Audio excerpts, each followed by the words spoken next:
This one We're actually. not just gonna.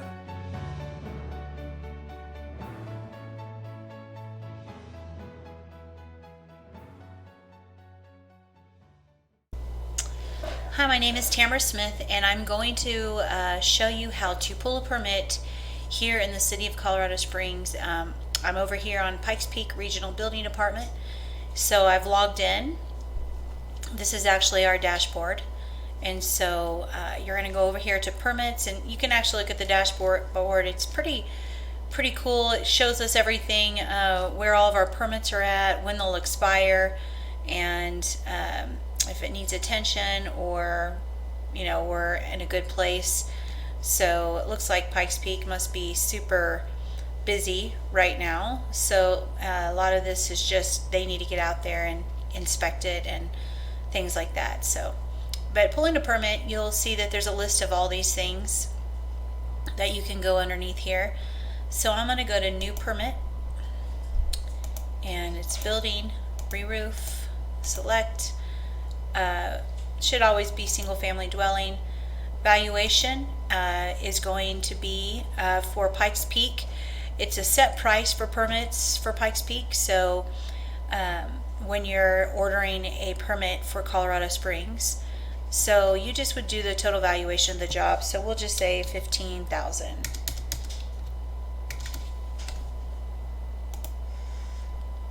All right. So I'm just going to put in an address here for training purposes. Obviously, it's not one of our customers, but it is, someone here in Springs. So select owner. We'll just do that. It won't let me go to the next page without putting a phone number in there. So I'm going to just put one in there.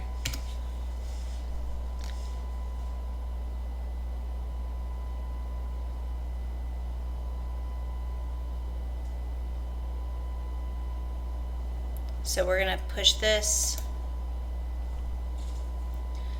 and then you would always say no on these. They always want to do something like that to see if they can.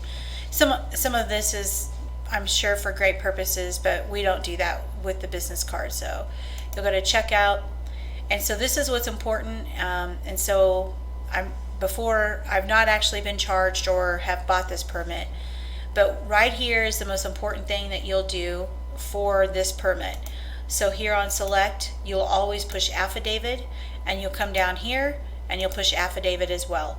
Those two things are super important, and if that's all that you remember from that's great. So affidavit on both, you'll do it for the use tax, and then you'll do it down here as well. And then the next thing you would do is you would go to checkout.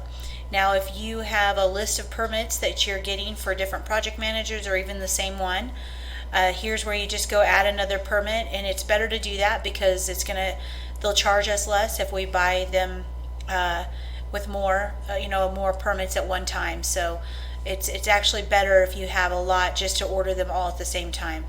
But it doesn't always work that way. Sometimes a project manager will ask you to order one. A lot of times with Pikes Peak, they're super good about doing this themselves. Some of them not as much, but there are PMs that will get their own permits and even come in here and request an inspection. So the next screen would, like I said, would be to check out and to pay with a credit card, so on. So the one thing I would love for you to take away from this is the two affidavits. Those need to be in place, and then you push apply to current permits, and you're good to go. So I'm going to go ahead and delete this, and so we're not going to do that. All right, and once again, just once you have this permit done, you'll print off the use tax receipt, and you'll also print off the permit itself, and you'll upload those to the file for the client that it's bought for in their permit file in AccuLinks, and then you'll go into the message board like we've always done, and you let that project manager know that, hey, your permit has been purchased, and it is there for you to review. Thank you so much.